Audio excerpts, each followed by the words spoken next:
The cabin was smaller than the listing suggested. Its walls leaned inward, wood panels groaning under the weight of time. By the second night, the charm of isolation had worn thin.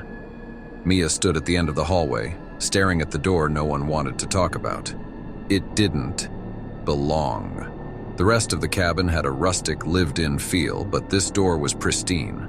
No scuffs, no scratches, just a gleaming brass knob that caught the light in ways it shouldn't. "Leave it," Jake said, leaning against the door frame of the main room. He hadn't let go of his flask all weekend, and his voice carried the rough edge of someone avoiding a confrontation. I wasn't going to touch it, though her hand lingered on the knob. They'd all noticed the knocking the first night, faint, rhythmic, like a clock ticking just out of sync, but no one wanted to admit it. They had unpacked, drank, and convinced themselves that old cabins creaked.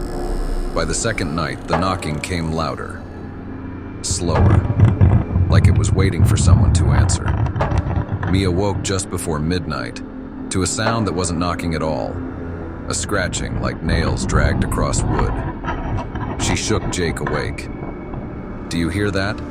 Jake groaned, shoving the flask under his pillow. "It's mice, Mia. Just go back to sleep." But she couldn't. The door didn't belong, and now it demanded attention. At 2:13 a.m., it spoke.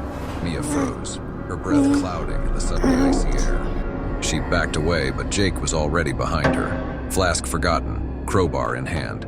"If we don't open it, it won't stop." Jake, no, but he had already wedged the crowbar into the frame. The door sighed, almost in relief as it creaked open. Nothing was there, just darkness, deep and endless. Jake shone his flashlight inside.